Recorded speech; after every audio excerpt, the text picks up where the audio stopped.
Halo, malam Bapak-bapak, Ibu-ibu.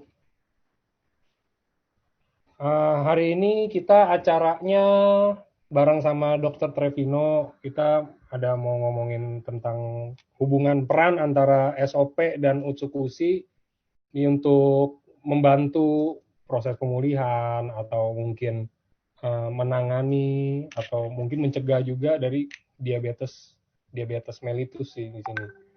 Jadi ini Dokter Trevino-nya lagi bentar lagi mau masuk. Kebetulan juga hari ini Panikonya ada meeting, jadi saya yang gantiin Paniko dulu. Ini tunggu Dokter Trevino-nya masuk.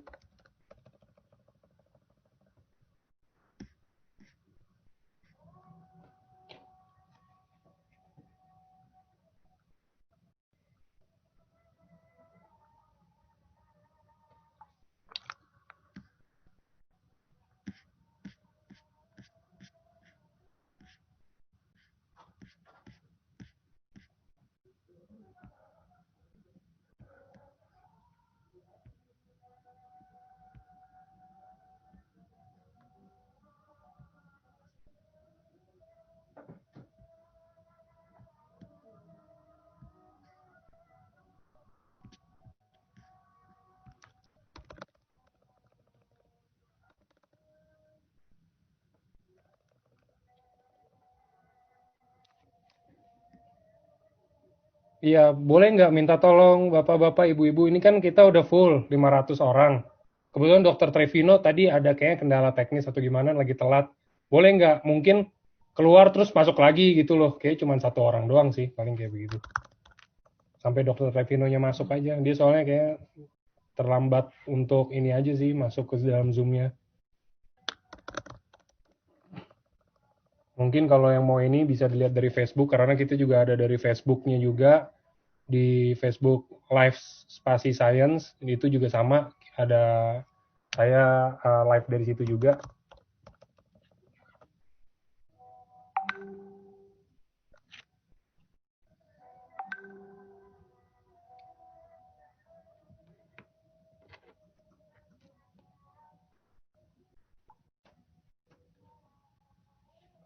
Di YouTube belum ada sih di YouTube paling kita di Facebook sih biasanya kan.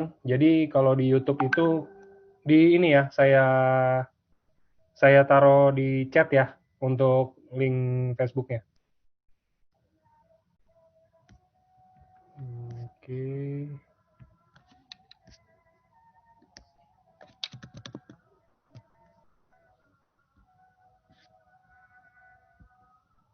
Nah,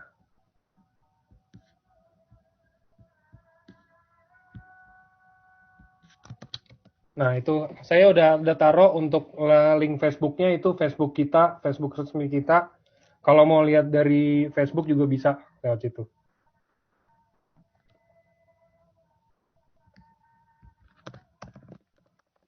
Nah, Dokter Trevinonya udah masuk. Halo dok. Halo, halo, selamat malam. Aduh, Iya. Jadi, perjuangan. iya dok, rame banget nih dari tadi nungguin dokter semuanya. Nah, jadi ini Dokter Trevino mau bawain hari ini untuk peran SOP sama Utsukushi terhadap diabetes ya dok ya. Ya, Jadi biar nggak lama-lama udah saya langsung kasih ke dokter aja. Saya setelin presentasinya ya dok. oke, itu saya share screen saya. Oh mau dokter mau share screen juga boleh nggak apa-apa. Oke, asal dikasih izin Eh, dari saya hostnya kasih izin. saya co-hostin dulu ya. Ah, Oke. oke, bisa kelihatan ya? Coba bentar masih loading.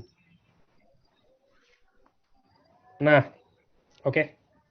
Nah, suara saya cukup clear buat Bapak Ibu semua. Aman dok harusnya. Jelas banget nih Udah suara. aman ya? Ya. Oke, selamat. Lanjut ya, Lanjut Mas. saya persilakan dokter Oke, Trevino langsung. ya. Terima kasih Bapak Ibu semua, selamat malam. Semoga semua dalam keadaan yang sehat. Dan selamat berjumpa lagi setelah sekian lama nih, mulai masa lockdown sampai sekarang baru ketemu lagi. Dan ya ketemunya secara virtual, tapi daripada nggak pernah ketemu ya, sekarang kita ketemu jarak jauh. Dan pada kesempatan malam hari ini, saya diberikan judul tentang peran SOP dan eksekusi dalam penanggulangan diabetes mellitus.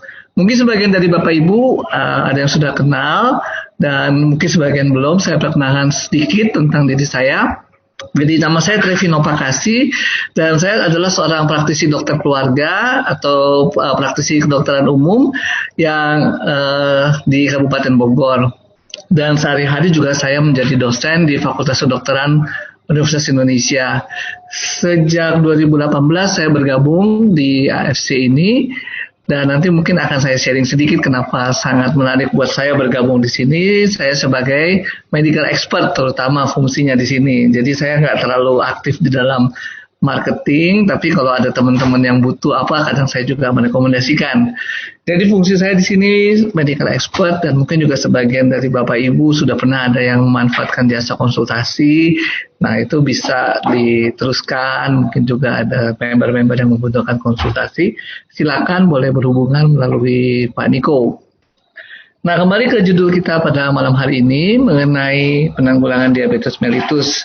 Saya kira ini bukan sesuatu yang asing lagi ya buat Bapak Ibu semua tentang penyakit ini, karena 366 juta orang diperkirakan mengalami diabetes, dan itu adalah data yang sudah lama, tahun 2011. Mungkin sudah naik lagi jumlahnya, karena diperkirakan tahun 2030 sekitar 500 juta orang mengalami ya. Data tahun 2011 itu sendiri menyebutkan ada sekitar 4,6 juta kematian disebabkan diabetes. Nah, jeleknya, ya bukan berita bagus pasti, 80% penyandang diabetes itu hidup di negara berpenghasilan sedang seperti di Indonesia ini, dan mereka kebanyakan justru usianya produktif, ya sekitar 40-59 tahun. 50% dari sejumlah orang yang diabetes ternyata nggak pernah ketahuan, ya, jadi nggak ada gejala. Karena kita juga nggak berasa ya, tahu-tahu dicek, gula darah saya naik. Hal yang sama juga dengan hipertensi, karena nggak pernah berasa, tahu-tahu dicek tensinya naik ya. Nah, ini data terakhir yang bisa kami dapat ya, adalah survei dari Kementerian Kesehatan tahun 2018. Data buat seluruh Indonesia, ternyata 2% dari penduduk mengalami diabetes mellitus. Kalau kita tanya, misalnya ada 100 orang nih, Bapak Ibu dari 500 sekarang ya, 100 orang kita tanya, Pak, pernah dibilang diabetes nggak? Bu, pernah dikasih tahu bahwa diabetes? Oh, ternyata dari 100 orang, 2 pernah didiagnosis sebagai diabetes. Atau kalau dari 500 orang, ada 10 orang di antara kita sekarang nih, pernah dibilang diabetes oleh dokter. Angka ini naik dibandingkan tahun 2013 ya. Jadi tahun 2013 sekitar mungkin ini sekitar 6% lah, kurang 1, sekian persen ya. Dan ini naik sekitar 2% sekarang. Kalau ditanya semua umur dari 0 tahun sampai yang paling tua, ternyata ada 1,5% ya orang yang terdiagnosis diabetes. Nah, kalau di sini dilihat ya, kelompok umur yang paling tinggi nih ya, tadinya nggak ada 0, mulai umur 25 tahun sudah ada. Saya pernah dapat pasien yang umur 22 tahun mengalami diabetes ya. Umur 35 tahun ke atas mulai 1% ada ya. 45 tahun naik 3,9%. 55 tahun naik ya 6,3%. 65 tahun ke atas naik ya, turun sedikit 6%. Lalu 75 tahun ke atas turun ya sekitar 3%. Kira-kira apa nih Bapak Ibu ya? Kenapa setelah 75 tahun penderita diabetesnya jadi turun 3%? Apa kira-kira? Nah, benar ya jawabannya, bahwa mungkin sebagian sudah berpulang, sudah dipanggil lagi ke rumah Tuhan, jadi makanya turun jumlahnya ya. Nah, kalau Bapak Ibu lihat di sini, ternyata perempuan lebih banyak daripada laki-laki, lalu orang-orang yang tinggal di perkotaan lebih banyak daripada yang di pedesaan. Nah, ini kenapa? Ini mungkin sekali berkaitan dengan aktivitas fisik. Ya, jadi kalau di desa aktivitas fisiknya akan lebih banyak daripada di perkotaan. Dan juga Bapak Ibu bisa lihat di sini, perempuan mungkin dibandingkan laki-laki lebih kurang aktif dibandingkan laki-laki. Ya, itu ceritanya. Nah, kalau dilihat dari sekolahnya, pendidikannya, justru yang lebih tinggi ini adalah orang-orang yang tamat perguruan tinggi ya, mau itu D1, D2, D3, perguruan tinggi, mereka yang lebih banyak penderita diabetes. Mungkin kira-kira juga berkaitan dengan aktivitas. Karena mereka yang bekerja di yang sudah lulus perguruan tinggi, kerjanya biasanya lebih banyak di belakang meja daripada aktif ya, daripada aktivitas fisiknya dibandingkan dengan yang pendidikannya SMA ke bawah. Pekerjaannya juga nih 4,2% ditemukan pada PNS, TNI Polri, BUMN, BUMD. Ya jangan ditanya kenapa PNS ya. Nggak tahu deh kenapa PNS yang paling tinggi jumlahnya, tapi itu yang ditemukan ya. Sedangkan berikutnya nih ya, tidak bekerja menempati nomor 2. Ya artinya mungkin berkaitan dengan aktivitas fisik. Nanti yang PNS mikir-mikir sendiri kira-kira aktivitas fisiknya banyak nggak, sehingga kemudian ini kok jadi resiko tinggi nih jadi diabetes ya. Nah ini kalau dilihat lagi ya, tadi setelah ditanya-tanya nih, ada yang diabetes nggak, itu ada sebagian dari sampel itu yang disurvei pemerintah dilakukan pemeriksaan darah. Ternyata kalau kita lihat sini 2013 hanya 6,9%, naik tahun 2018 jadi 8,5%, naik 1,6% dari penduduk yang di atas 15 tahun ya. Jadi 8,5% ternyata gula darahnya menunjukkan dia diabetes. Kalau disurvei oleh badan yang lain yang namanya PERKENI, ini adalah Perhimpunan Dokter Endokrin yang ahli dalam bidang diabetes, ternyata 10,9%. Sekali lagi tadi ya, tinggi nih jumlahnya, saya sekitar 11%. Karena di antara kita yang di atas 15 tahun diabetes, dan setengahnya nggak ketahuan. Kenapa nggak berasa? Kita nggak tahu bahwa itu diabetes, ya. Nggak ada keluhannya mungkin, atau mungkin juga ada keluhan, tapi orang nggak yakin ini diabetes apa enggak. Kayak apa sih sebenarnya diabetes itu? Nah itu juga pasti sudah sering lah Bapak Ibu tahu ya, dan sering bertanya juga ya. Nah di Indonesia ada perhimpunan dokter yang namanya PERKENI. Ini dokter-dokter yang ahli dalam bidang endokrinologi, yaitu ilmu yang mempelajari tentang hormon. Di antaranya adalah penyakit hormonal diabetes. Mereka membuat kriteria seperti ini, yang disebut diabetes kalau gula darahnya, kalau puasa, di atas 126, ya, satuannya miligram per desiliter. Itu pun harus puasa di atas 8 jam, ya. Atau setelah diberi makanan, ya, di atas 200 miligram dalam 2 jam setelah makan, atau diberikan challenge, yaitu makan 75 gram gula. Kira-kira kalau kita 1 sendok makan itu 8 gram, kalau itu 75 gram, kira-kira 10 sendok makan. Jadi agak enak ya. Dan 2 jam kemudian kita tes, di atas 200, ini kemungkinan gula darah. Atau tanpa dites, tanpa puasa, langsung diperiksa, 200 miligram. Mungkin lagi ke mall, datang ke apotek, ada yang menawarkan pemeriksaan, terus kita tes, di atas 200 miligram, waduh ini kayaknya sih ya, sakit gula. Plus ada gejala-gejala poliuri, polidipsi, polifagi. Apa tuh ya? Poli itu banyak ya, banyak kencing, banyak minum, dan banyak makan. Ya. Kemudian ada penurunan berat badan yang tidak dapat dijelaskan sebabnya. Ada yang lebih canggih lagi, yaitu memeriksa HbA1c, yaitu gula yang berkaitan dengan hemoglobin atau protein yang membawa oksigen.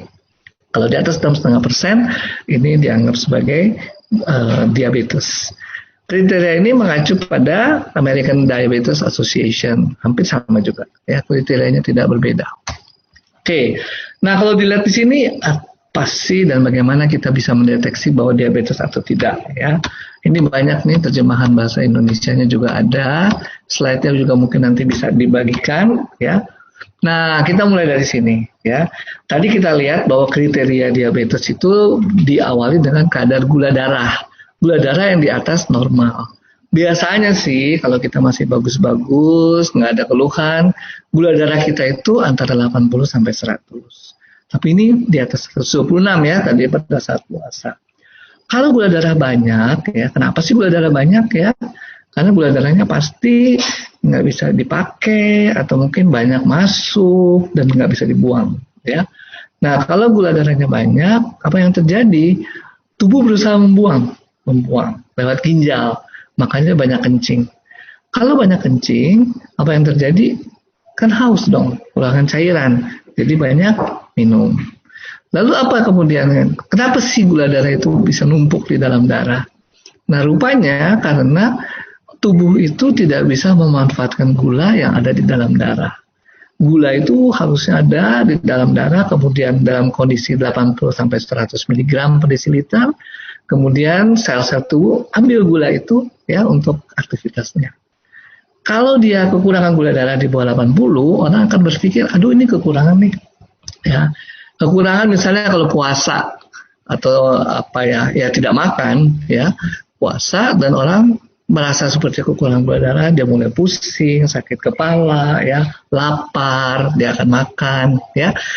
Nah, kalau dia kekurangan gula darah, kuncinya adalah ya makan, ya. Kalau Bapak Ibu nggak makan siang, mulai pusing, coba dikasih teh manis, pasti senang, pasti langsung segar, ya. Kenapa? Karena ada gula, dan gula itu sensasinya membuat kita happy, senang, ya. Artinya apa tadi gejalanya? Tadi banyak kencing, banyak minum, dan kemudian banyak makan. Nah, gula darah yang sedemikian banyak itu ya nggak bisa dipakai, tubuh merasa dia kekurangan gula terus, seperti orang puasa. Akibatnya apa? Banyak badan-badan lemak, sel-sel lemak dibuang, dipecah untuk menjadi gula, sehingga berat badan turun. Ya. Lalu dampaknya ke pembuluh darah, kebanyakan lari ke pembuluh darah. Apa sih yang terjadi ini kalau pembuluh darahnya rusak di luka, ya luka susah sembuh. Rusaknya di mata, penglihatannya bisa kabur, ya. Rusaknya di saraf, rasanya kesemutan atau kebas. Rusaknya di alat kelamin, ya terjadi gangguan hubungan seks, ya untuk laki-laki lebih kelihatan nggak bisa berdiri, ya. Apa sih yang nggak bisa berdiri? Tanya aja saya, sama laki-laki ya.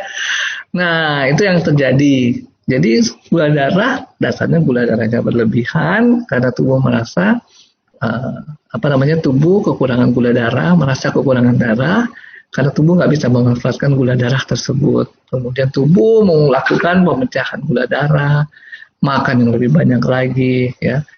Kemudian dibuang oleh ginjal, ya, supaya supaya gula darahnya menurun, ya, sehingga banyak sekali dampaknya terjadi melalui peredaran darah. Nanti kita belajar lebih lanjut lagi.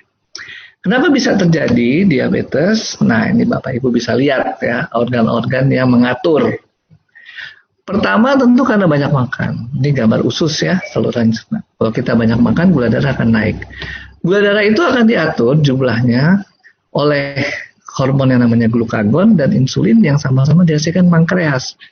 Jadi kalau pankreasnya mengalami masalah, tidak bisa menghasilkan salah satu hormon ini, gula darah akan numpuk, terjadi hiperglikemia. Organ apa lagi yang mengatur? Ini hepar, hati, ya.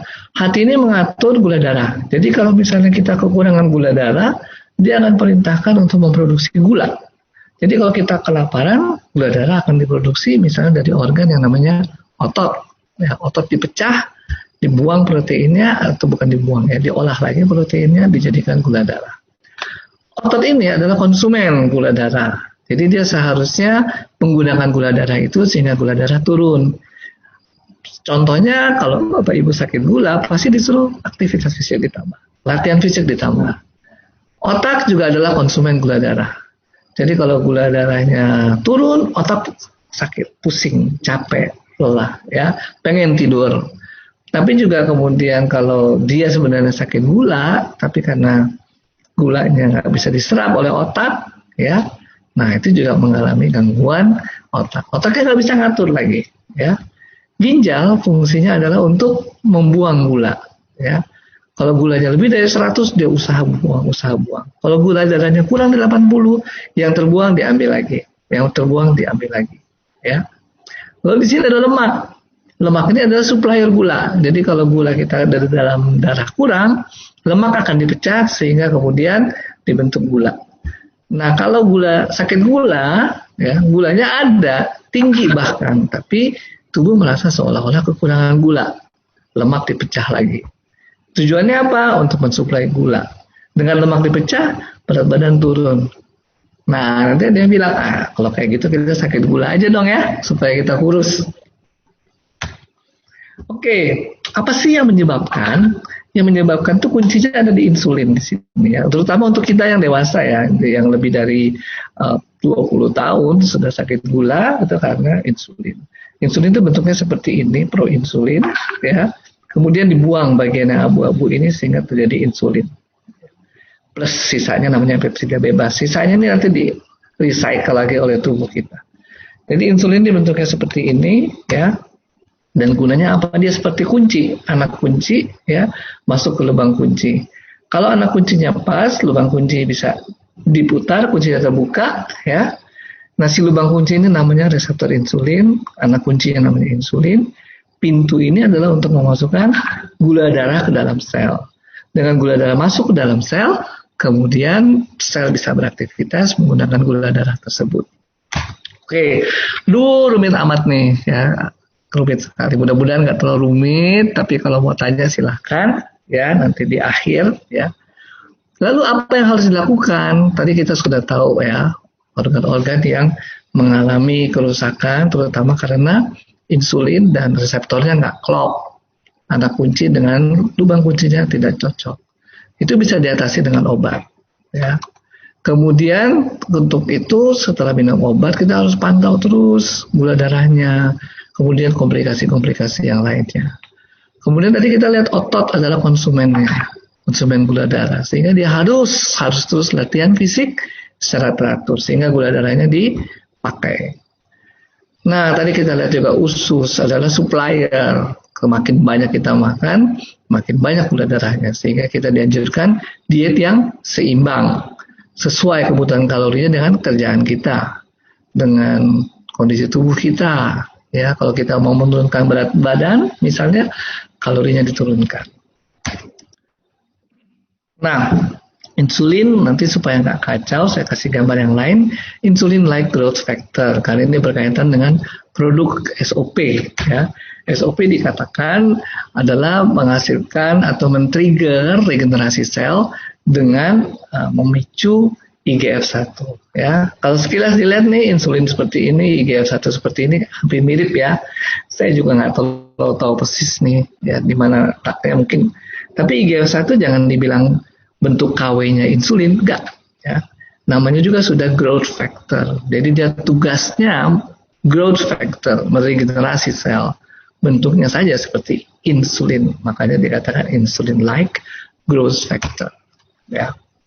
Nah, sebelum kita lebih lanjut, tadi sudah sempat disinggung bahwa diabetes itu berkomplikasi, terutama ke aliran darah. Ya. Kenapa gula? Gula kan dipecah ya. Gulanya numpuk, gulanya tumpuk, kemudian karena gula numpuk, tubuh berusaha memproduksi gula terus karena dia merasa kelaparan, kekurangan gula, dipecahlah sel-sel lemak, ya, dibawa untuk diolah menjadi gula. Kemudian juga protein dipecah, dibawa ke hati untuk diolah menjadi gula. Numpuk di darah, membuat sumbatan, membuat sesuatu kekacauan di darah, kemudiannya mengalami kekacauan. Akhirnya apa? Dampaknya ke semua organ yang diperdarahi. Contohnya di kulit, ya.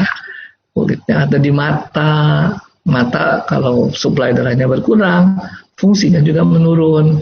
Bisa terjadi katarak atau layar di belakang di sini ya, namanya retina, layar di belakang mata.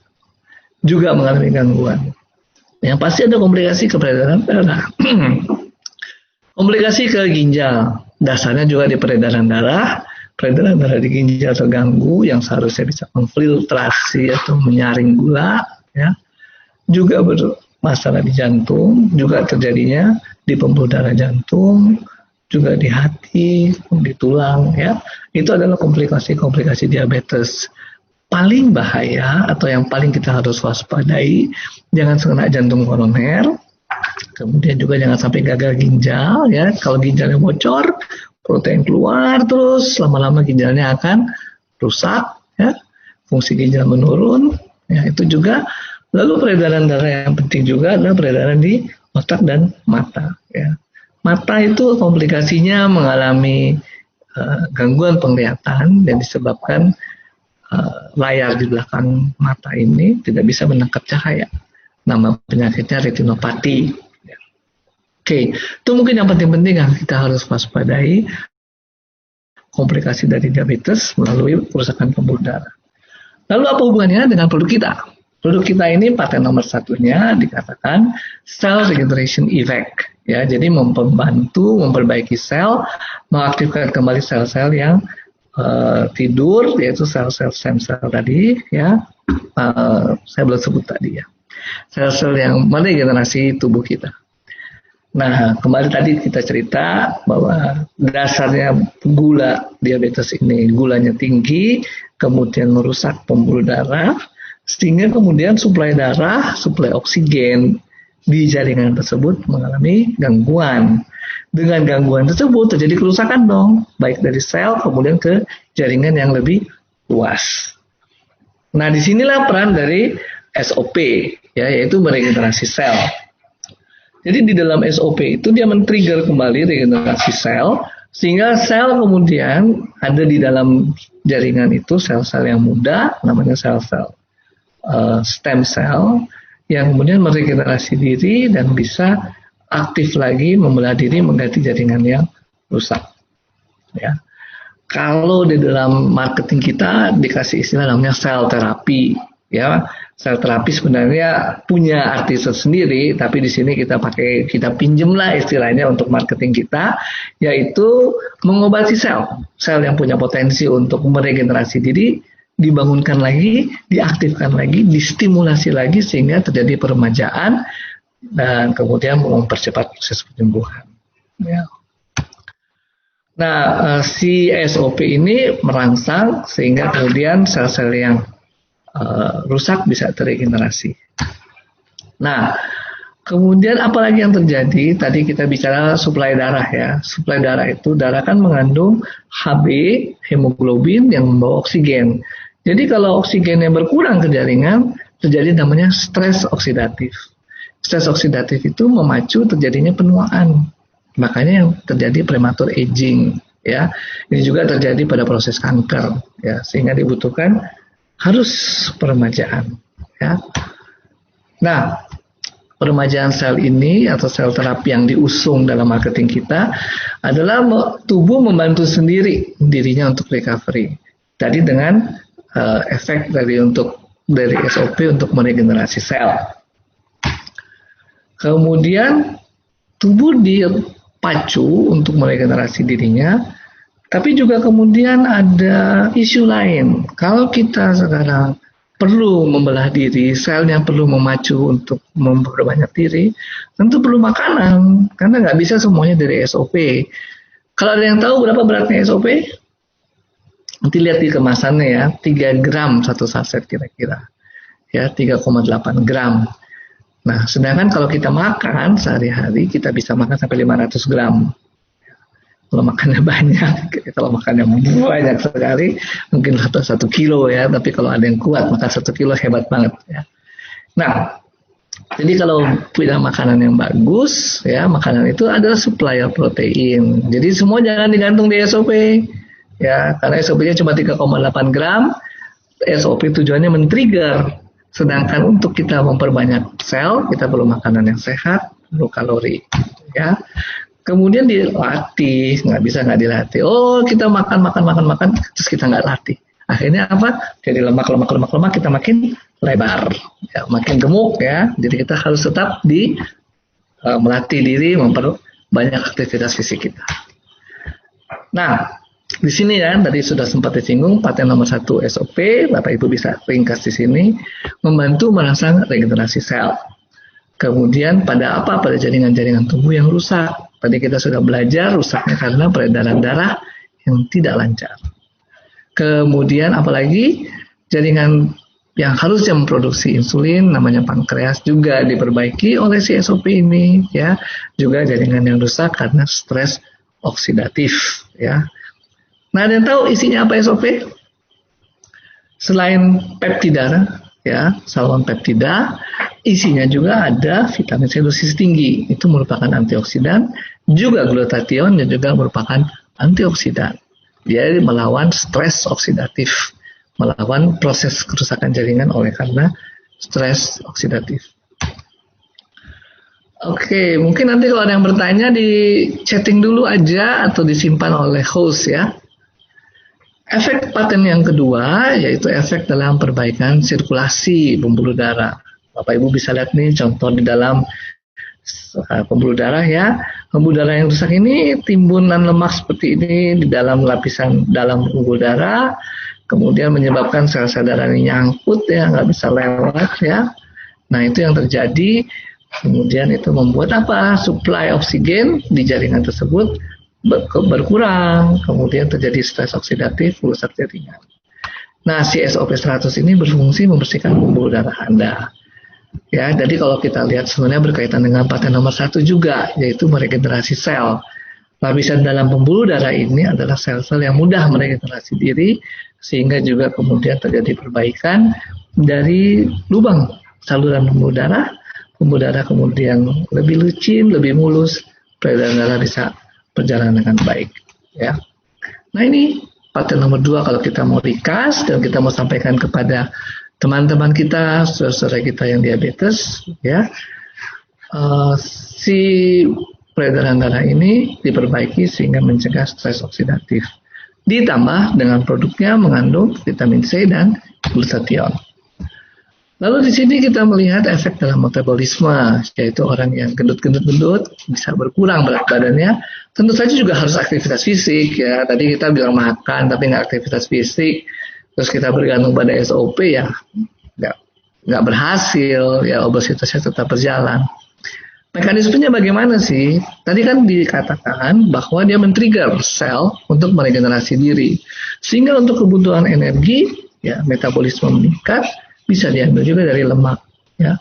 Masuk akal sebenarnya, tapi sekali lagi harus seimbang dengan diet kita dan dengan aktivitas kita. Jangan sampai kita diet lebih banyak. Bapak Ibu yang baru minum SOP pasti akan merasakan kelaparan, pengen makan lagi, karena memang metabolismenya dirangsang untuk untuk aktif, ya, sehingga kemudian meregenerasi diri, ya.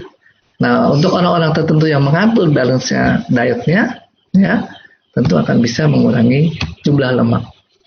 Nah, di dalam proses diabetes, ya, obesitas atau kegemukan itu adalah salah satu faktor risiko diabetes, dan itu sudah dimulai sejak kita masih kecil.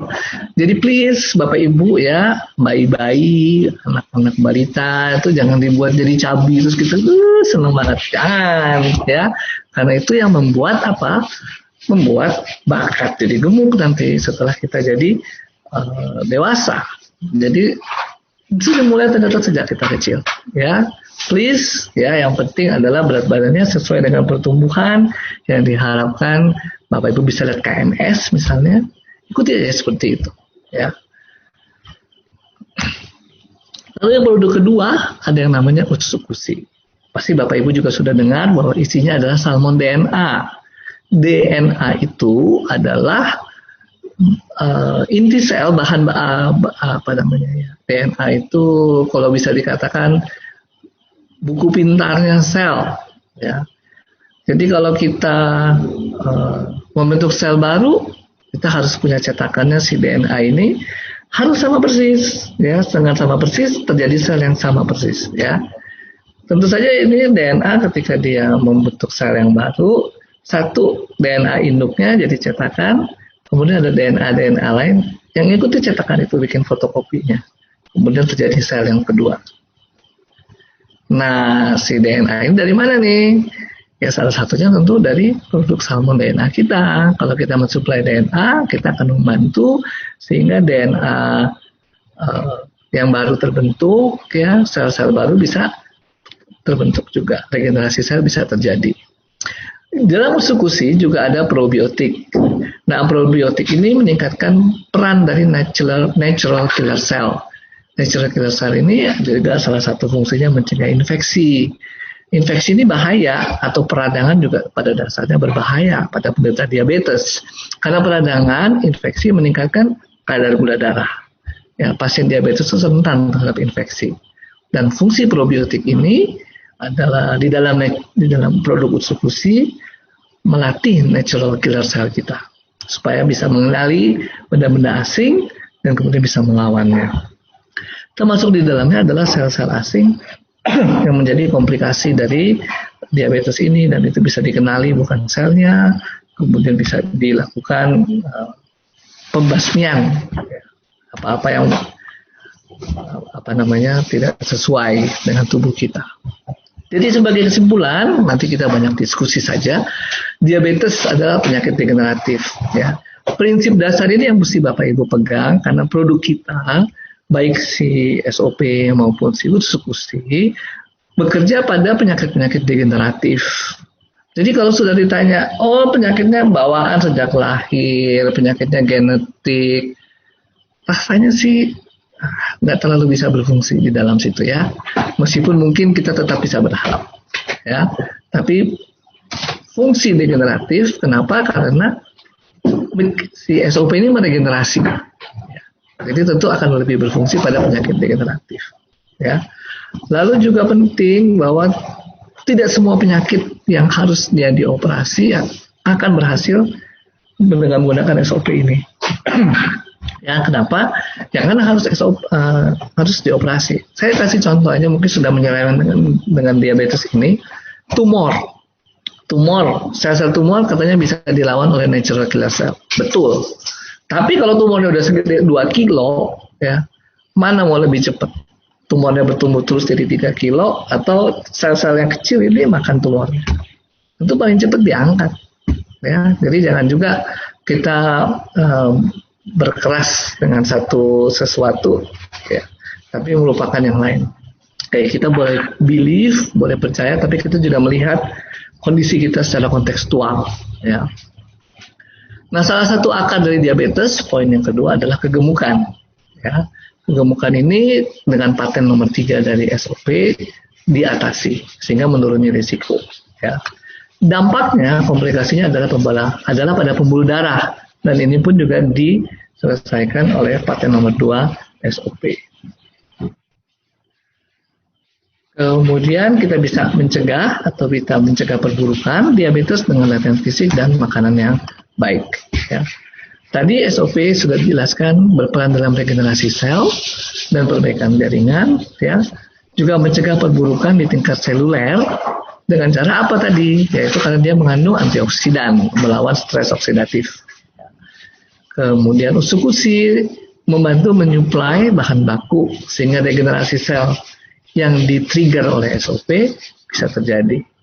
Usukusi juga membantu mencegah terjadinya infeksi dan peradangan, ya, karena melatih sel-sel tubuh untuk menyelesaikan infeksi sehingga kemudian pasien-pasien diabetes tidak mengalami peningkatan gula darah oleh karena infeksi. Mungkin itu yang bisa saya sharingkan, dan lebih banyak mungkin tanya jawab saja. Bisa melalui host, bagaimana, apakah membaca chattingannya dulu atau raise hand sekian menit, silahkan. Saya kembalikan kepada host. Paling saya bacain aja dari pertanyaan, saya bantuin. Nanti dokter tolong bantu jawab aja ya, Dok. Oke, mangga. Iya. Ini, Dok. Ada Ya. yang tadi satu. Oh, ini diabetes. Saya udah diet semuanya, stop minum manis, es, nasi ganti beras merah, semua makanan bahan tepung terigu semua dihindari. Tapi kok tetap naik ya? Kenapa ya, Dok? Oke, pertanyaannya nomor 1, mengikuti jumlah kalori yang dianjurkan oleh ahli gizi atau tidak? Kalau belum dianjurkan, lebih baik tanya sama dokternya jumlahnya jumlah kalorinya berapa. Kenapa? Tadi kita sudah tahu banyak organ yang mengendalikan, ya, gula darah. Ada hati, salah satunya yang penting jawabannya adalah di hati. Kalau kita puasa kebanyakan, ya, kan tadi sudah di awal dijelaskan bahwa diabetes itu kebanyakan gula darah, tetapi tubuh merasa kekurangan. Jadi tubuh akan memproduksi lagi gula. Lalu kita puasa lagi, atau kita menjaga ini, menjaga itu, nggak mau makan ini, nggak sesuai dengan jumlah kalori yang diharapkan. Akhirnya tubuh kekurangan juga, sehingga tubuh produksi gula sendiri. Jadi sekali lagi, kita tidak bisa hanya di obat saja, tidak bisa di satu produk saja, tidak bisa di latihan fisik saja, semuanya harus sekaligus. Ya, Mungkin saya nggak bisa sangat spesifik dengan kasus yang bertanya, tapi kalau mau Japri boleh, silahkan. Boleh nanti Japri Dr. Trevino aja ya. Tadi siapa tuh yang tanya? Jovan. Sip. Ya. Oke dok, pertanyaan kedua. Ini contoh kasus apa ini kayak emang udah ada pasiennya sih. Orang tua kami umur 68 tahun. Menderita diabetes dan hipertensi. Dan saat ini stroke. Lumpuh di tangan kanan. Hal ini udah berlangsung 7 tahun. Apa masih mungkin nggak dok kalau pakai SOP atau Otsukushi? Untuk apa dulu nih ya? Untuk stroke atau untuk diabetesnya ya? Sekali lagi diabetes berfungsi tadi. Nah, stroke ini mungkin kita bisa bikin session lagi ya sendiri. Tapi memang sudah teori terakhir dari kedokteran juga ada namanya kemungkinan saraf itu meregenerasi diri. Jadi memang kita harus telaten. Tapi pasti ya nggak secepat kalau sakit kulit sembuh cepat. Kalau sakit stroke sembuhnya mungkin lebih lama ya, lebih rumit lah, nggak semudah organ-organ yang gampang meregenerasi diri. Kulit itu meregenerasi dirinya gampang, tapi saraf-saraf agak susah. Tapi emang teori terakhir bisa ya dimungkinkan. Ya, ini ada lagi mau tanya, ada teman katanya sejak lahir udah kena diabetes tipe 1. Sampai sekarang usia 21 tahun, sehari harus suntik insulin 3 kali. Apakah SOP dan Otsukushi bisa membantu mengurangi pemakaian insulin ini? Atau setidaknya membantu memperbaiki organ? Ya, kalau tipe 1 ini kelihatannya apalagi sejak lahir ya, itu genetik ya. Sekali lagi kalau genetik, penyelesaiannya mungkin nggak bisa di SOP dalam arti gini, pankreasnya ya sudah mengalami masalah ya, sehingga nggak bisa memproduksi insulin. Lalu kalau tadi perannya SOP kan sudah disampaikan, bisa membantu meregenerasi sel dan sebagainya, karena tetap aja ada yang jaringan yang terdampak ya, sehingga jaringan yang terdampak itu perlu diregenerasi. Itulah gunanya SOP dan Otsukushi di situ. Atau Otsukushi juga meningkatkan daya tahan tubuh sehingga orang yang sudah rentan ini, DM tipe 1 ini, jangan sampai infeksi. Nah itulah perannya Otsukushi di situ. Nah, ini ada lagi, apakah betul dok, diabetes itu nggak bisa disembuhin, tapi hanya bisa dikontrol dengan minum obat seperti glimeperid-D, metformin, sementara dapat itu kalau diabetes bisa disembuhkan. Jadi gimana tuh dok? Oke, betul. Jadi istilahnya bukan sembuh di dalam diabetes, istilahnya terkontrol. Nah, terkontrol itu tuh dengan SOP juga bisa dibantu ya. Saya juga ada kasus-kasus seperti itu yang kemudian saya turunkan dosisnya ya, karena sudah minum SOP, gula darahnya terkontrol, tapi bukan sembuh ya. Jadi kalau terkontrol bisa di bawah 126 mg per desiliter, itu ya standarnya.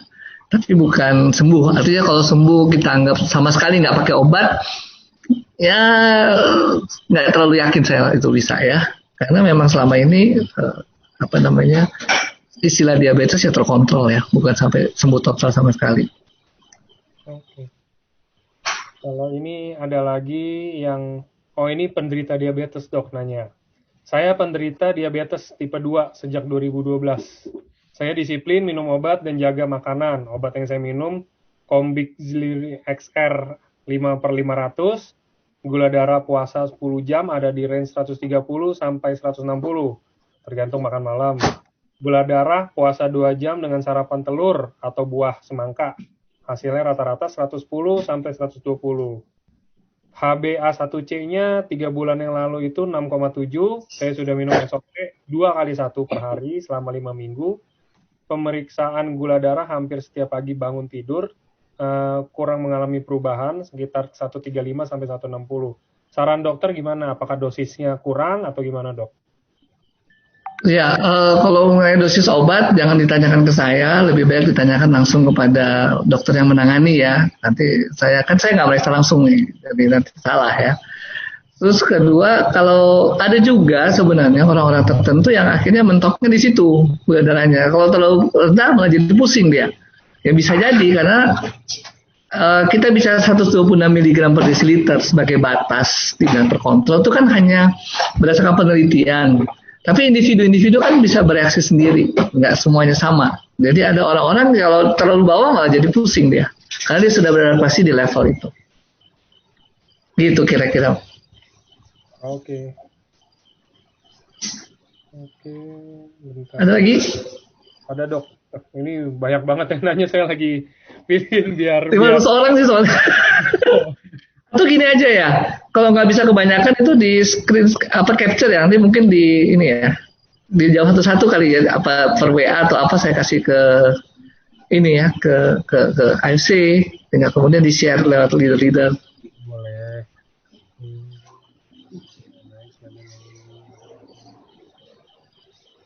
Oke, ini mengandung saya gagal ginjal kronik. Oh ini, mama saya gagal ginjal kronik, tapi belum pernah cuci darah. Sudah pasang Simino di Juni lah, tanggal 4 Juni. Hasil lab itu kreatin 6,3, ureum 223, HB-nya 8,6, dan ELFG-nya itu 7. Konsumsi SOP tanggal 20 Juni, 1 saset dibagi 3 campur air. Sudah minum 8 hari karena takut katanya kaget kalau kena badan. Cara minum seperti ini efektif? Harus diterusin atau enggak dok? Atau gimana? Yang satu saset dibagi 3 itu? Oke,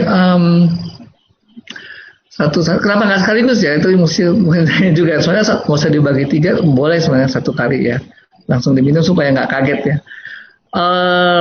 Harus dilihat juga sih apakah proteinnya juga keluar di urin apa tidak. Karena nanti kalau emang ada kebocoran protein, mungkin juga kita harus lebih taktis ya supaya nggak kebuang. Terus yang kedua juga kalau gagal ginjal kan isunya nggak boleh kebanyakan air. Nanti kalau nggak jadi bengkak. Nah itu yang kemudian kita harus lihat. Mungkin lebih bagus 1 saset aja tapi kalau di bawah lidah, jadi nggak nambah air. Juga langsung diserap kali sama tubuh ya. Gitu. Itu saran aja. Tapi saya nggak bisa lebih spesifik ya. Saya mesti lihat orangnya dong ya. Nah ini banyak yang nanya, boleh share nomor handphone dokter gak? Mau tanya-tanya. Boleh aja sih sebenarnya, cuma nanti gimana ya mekanisme, jangan sampai 24 jam saya nggak. Paling kalau enggak nanti ya kita kumpulin aja, nanti baru tinggal dokter jawab itu gimana. Kebanyakan sih selama ini lewat leaders ya, lewat leaders, kebanyakan lewat leaders. Tapi kalau mau yang sendiri-sendiri, ini iklan nih. Saya juga ada di Halodoc ya. Jadi ambil aja apps Halodoc dan sendiri-sendiri aja kalau mau yang kayak gitu. Tapi kalau mau lewat leaders, selama ini lewat leaders sih yang lain-lain. Ya, supaya ada saringan, jangan terlalu banyak juga. Nanti 24 jam saya cuma jawab PA terus, jempol saya nanti. Betul. Nah ini mama saya kena pengendapan lumpur di empedu. Nah gara-gara itu gula darah mama saya meningkat jadi 300 mg. Sedangkan sebelumnya mama saya nggak pernah ada gula darah ataupun riwayat gula. Setelah konsum SOP 2x1 kadang-kadang turun naik. Itu kira-kira gimana ya dok? Saya kurang tahu nih maksudnya lumpur ya di kantung empedu mungkin, atau kalau mau ya lewat leadernya tanya lagi ya Japri. Atau kalau Bapak Ibu temukan saya di Halodoc lagi online bisa ditanya. Tapi kalau gula darahnya sudah respon, ya bagus dong, berarti teruskan aja ya gula darahnya. Kalau dengan SOP dia respon, teruskan aja sampai ini. Saya mungkin nggak bisa terlalu spesifik nih, maaf nih kalau udah ngomongnya kasus. Saya nggak mau salah omong, nanti kalau salah omong di counter dengan dokter yang mengatakan ini, waduh. Saya nggak ngeliat kasusnya langsung ya. Kalau ini mama saya stroke udah 2 tahun karena darah tinggi, asam urat, dan kolesterol. Kira-kira kalau menurut dokter untuk dia minum SOP itu mungkin dosisnya berapa atau gimana gitu dok? Ya, sekali lagi ya, nomor 1 nih saya jelaskan bahwa SOP dan juga usus adalah nutrisi ya. Kita nggak bicara itu sebagai obat dan bukan obat juga memang. Bedanya apa sih dengan obat? Obat itu mempunyai target organ. Ya, jadi kalau obatnya metformin, glimepiride itu semua udah target organnya, jadi nggak sembarang dia akan memperbaiki tubuh. Ya, Terus yang kedua, kalau kita bicara obat, kita bilang dosis analoginya. Tapi ini adalah makanan sehat, nutrisi. Jadi kita nggak bilang dosis ya. Kita bilang kebutuhan lah kalau makanan ya. Berapa sih butuhnya gitu. Nah sebenarnya sudah dianjurkan, jadi sudah dilakukan riset tentu saja oleh AFC dari Jepang. Disarankan satu termain itu 6 bulan dan 2 kali sehari ya. 2 kali sehari itu at least gitu ya, sehingga pada 1 bulan tuh kita perlu 2 box. Tapi kita boleh ningkatin ya. Kenapa? Karena sebenarnya itu nutrisi sehat. Jadi ini bukan suatu suatu obat. Jadi kalau obat kan kita nggak boleh naik-naikin sendiri atau nggak boleh turun-turunin sendiri, karena itu ada efek sampingnya, ada komplikasi yang kita mesti hindari. Tapi kalau itu adalah nutrisi, ya makan misalnya sehari-hari, kita bisa tambah makanan kita atau kurangi makanan kita tergantung kebutuhan kita sendiri. Gitu kira-kira. Jadi ya seperti tadi dianjurkannya memang mulai dari 2 kali 1 saset, tapi kita bisa naikin sendiri, bisa 2 saset sehari, 2 kali 2 saset ya, dan ditambah dengan konsumsi kombinasi itu boleh.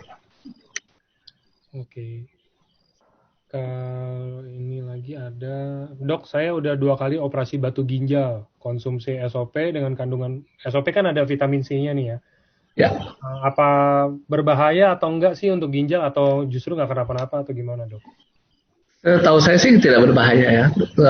Vitamin C dosis tinggi itu juga memperbaiki jaringan yang rusak ya. Hanya sekali lagi ini nutrisi ya, jadi bukan obat. Kalau obat kan sasarannya jelas ya. Oh sel ini, sel itu. Nutrisi jadi seluruh tubuh kita. Dan setahu saya sih tidak masalah. Oke.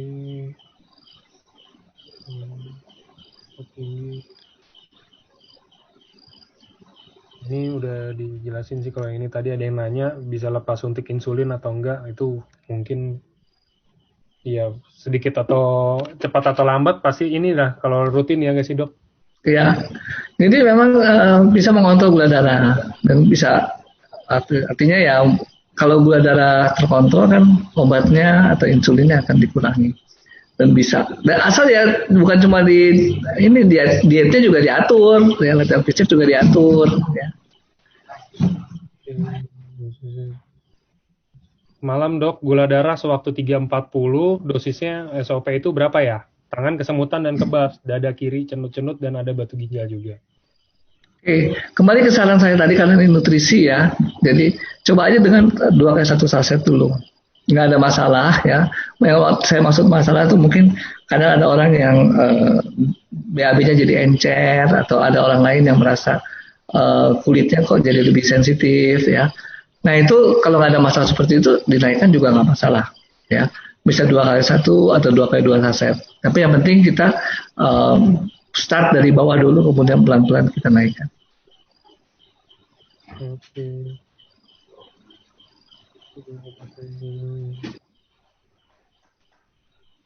Oh ini, papa saya pernah ada histori cancer, limfoma, sudah pernah kemo 5 tahun yang lalu, tapi sekarang kok tiba-tiba badannya sering gatal-gatal. Apakah dengan minum SOP bisa membantu dok?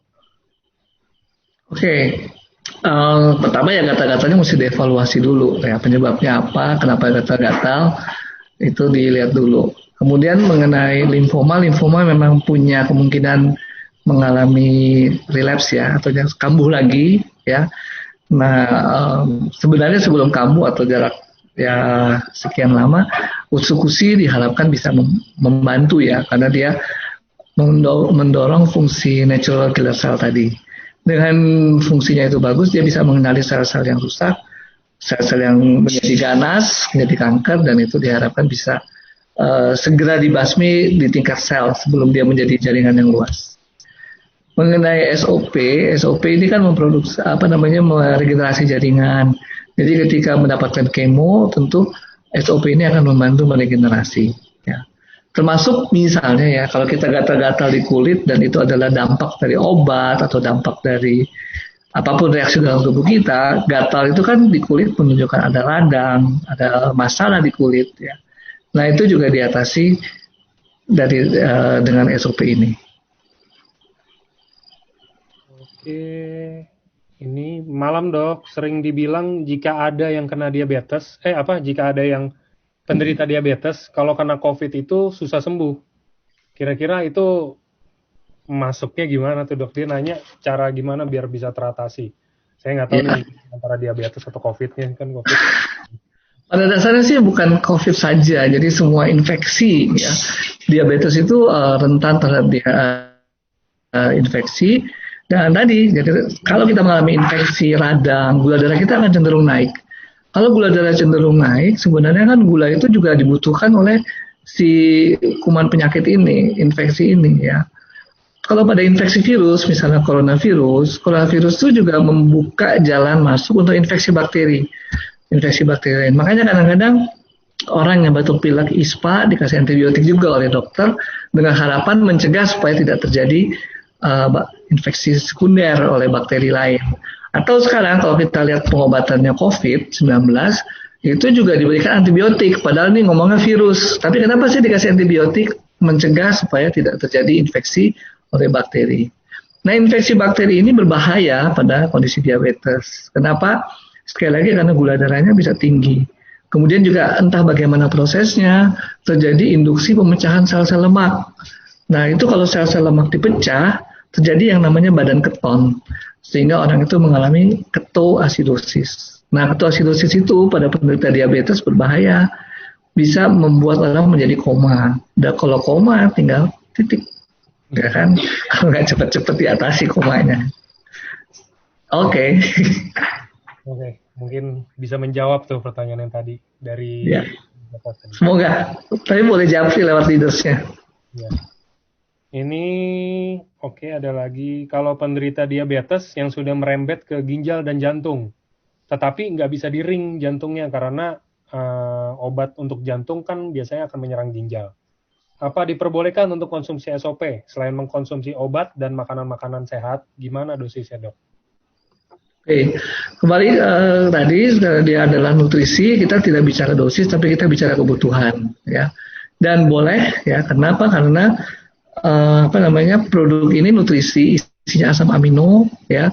Peptida itu adalah asam amino yang berkumpul jadi satu molekul, ya. Kalau molekulnya gede sekali namanya protein, kalau kecil-kecil namanya peptida. Nah, itu satu. Kemudian isinya SOP lagi ada vitamin C, ada glutathione, ya. Juga tidak ada gula, adanya pemanis alami stevia. Jadi itu semua adalah produk-produk yang aman untuk penderita gula, diabetes maupun komplikasinya. Jadi kalau ditanyakan boleh dan kebutuhannya bertahap saja kita berikan. 1 minggu pertama 2 kali 1 saset. Ada kemajuan, tidur lebih enak. Kenapa tidur lebih enak ya kan?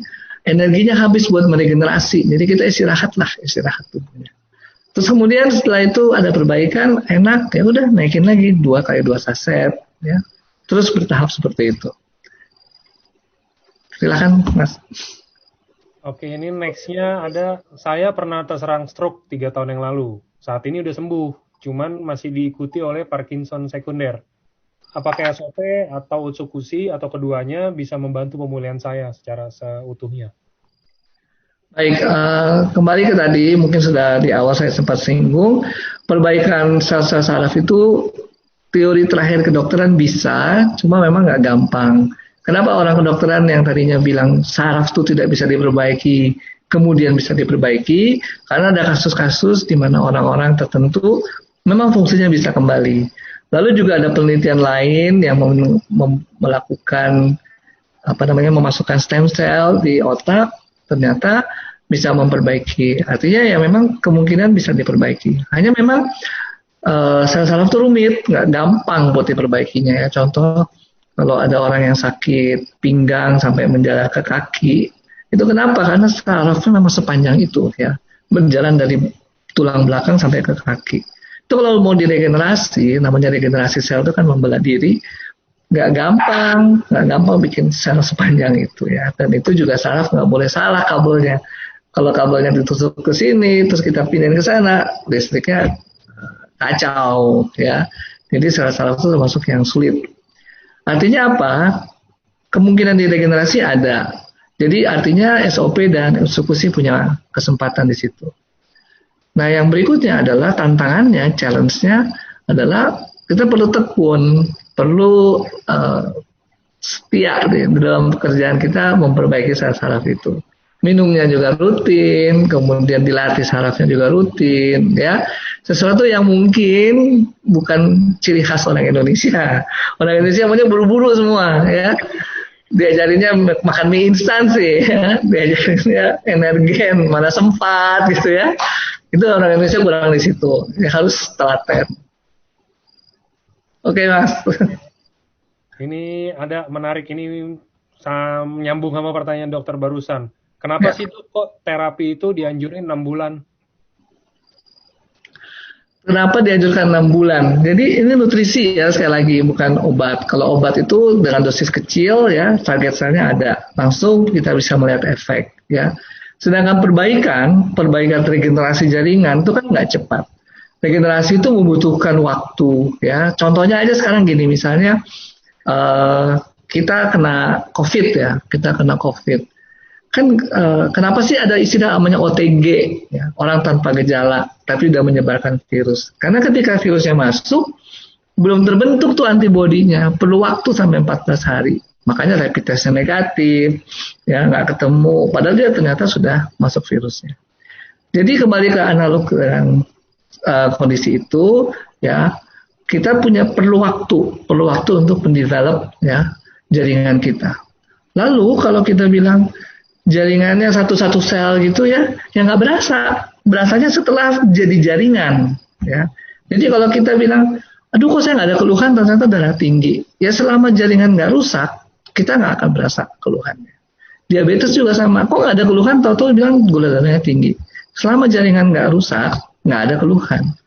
Dan kebalikannya, kalau jaringan itu terjadi penyembuhan, ya selama dia belum berbentuk sampai sebesar jaringan, mungkin kita nggak berasa. Ya. Tumor kita nggak akan tahu kalau jaringannya belum jadi gede. Ya. Kalau masih kecil-kecil, tingkat nggak akan berasa. Ya. Kira-kira seperti itulah. Makanya perlu waktu 6 bulan supaya ada waktu Bapak Ibu bisa mengamati. Oh, bener nih, ya, berbeda nih, kulit makin cerah, ya, atau mungkin apa ya, ya macam-macam lah, ya, tergantung Bapak Ibu semua apa yang terjadi. Oke.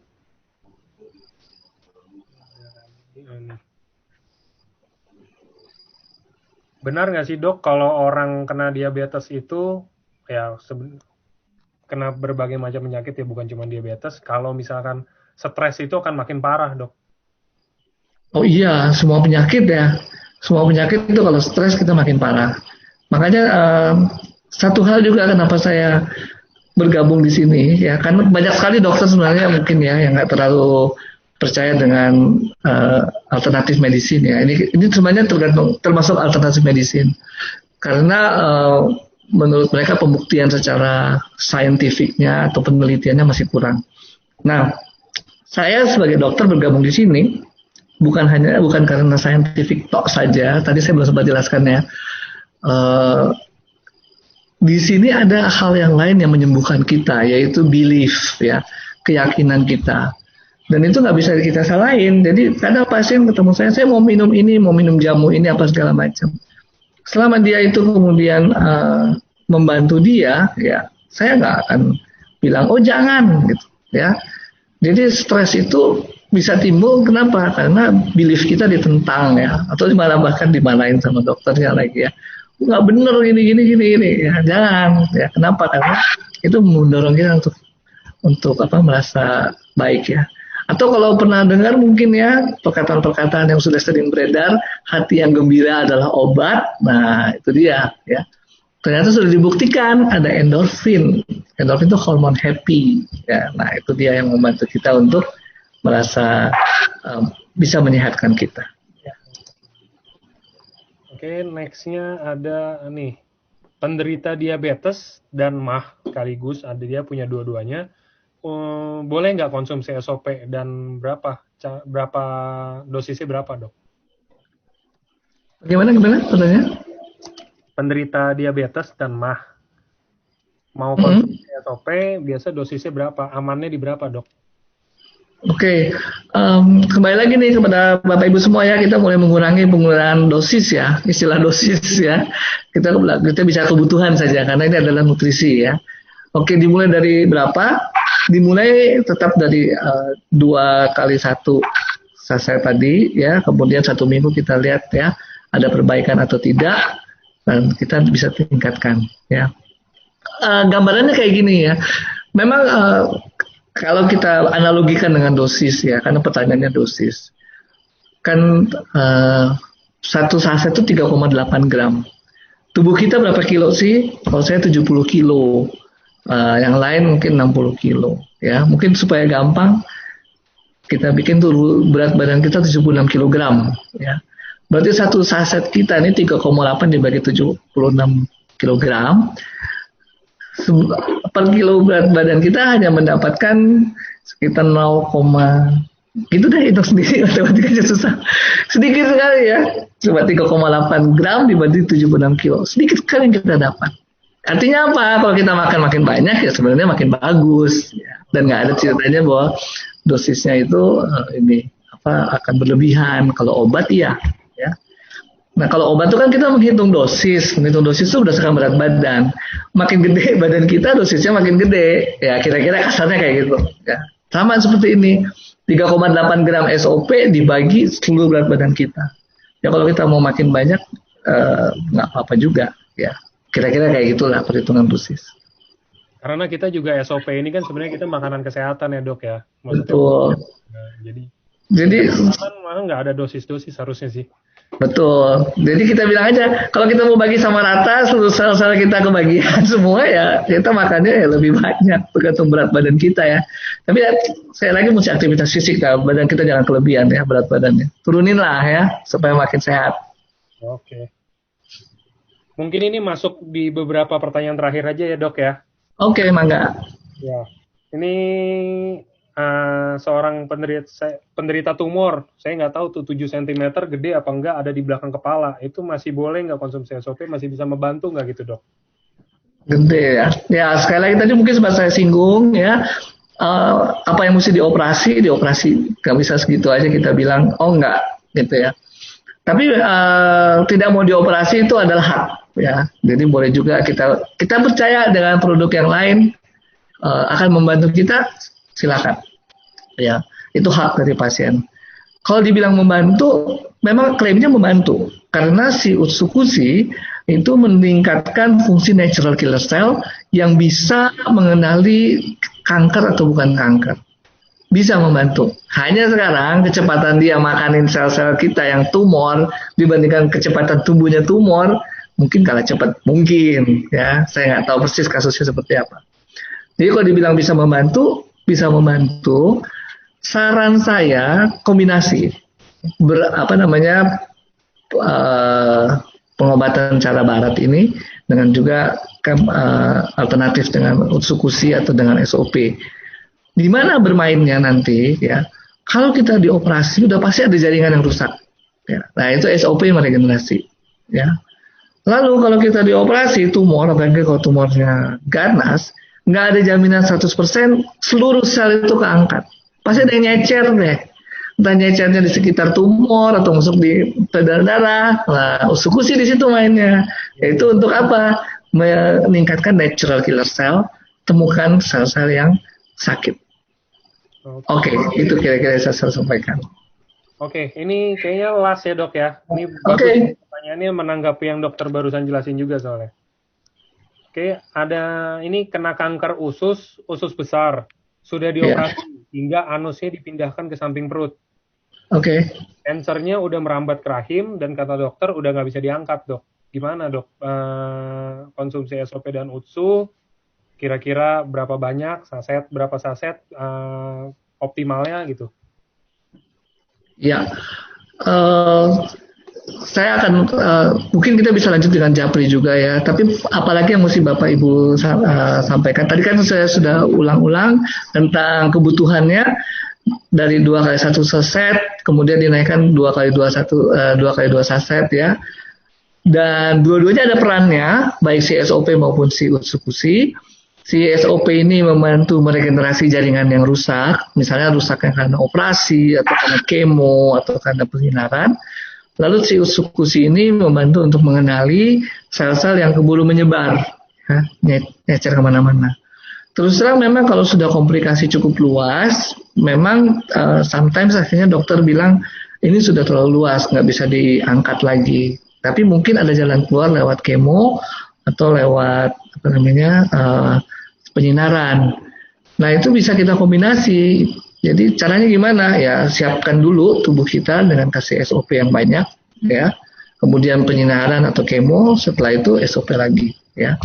Kadang ada yang dokter nggak mau dikombinasi. Kenapa? Karena ada antioksidan di dalam SOP. Takutnya nanti menetralisir penyinaran atau kemo tersebut. Ya, ada yang nggak mau seperti itu. Silakan, ya itu bisa di ini. Ya. Nah, apalagi yang harus kita perhatikan selain luasnya penyakit, masalah penyakitnya, status gizi. Karena kalau kita mau tubuh kita meregenerasi diri dengan baik, perlu asupan makanan juga. Nggak bisa semua digantungkan di SOP.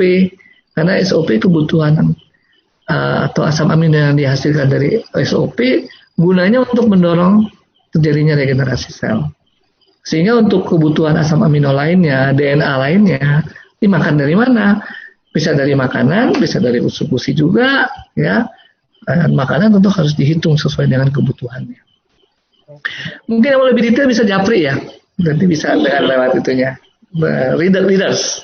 Iya, siap. Tuh, mungkin itu bisa menjawab tuh pertanyaan yang tadi dari siapa? Saya lupa tadi kelihatan namanya. Oke dok, mungkin segitu aja kali. Soalnya ini juga udah nggak ada yang nanya lagi. Oke, sip. Jadi mudah-mudahan bermanfaat nih. Ya, thank you dok. Sama-sama. Dok. Ditunggu sesi selanjutnya dok. Oke, terima kasih untuk kesempatannya. Selamat malam semua. Malam. Terima kasih juga buat semuanya, bapak-bapak, ibu-ibu udah masuk di acara ini. Sampai ketemu di hari Jumat. Jumat nanti LOP sih harusnya sih. Oke. Yuk, sip. Thank you, Dok. Yuk, selamat malam. Izin ya, Liv. Ya, thank you.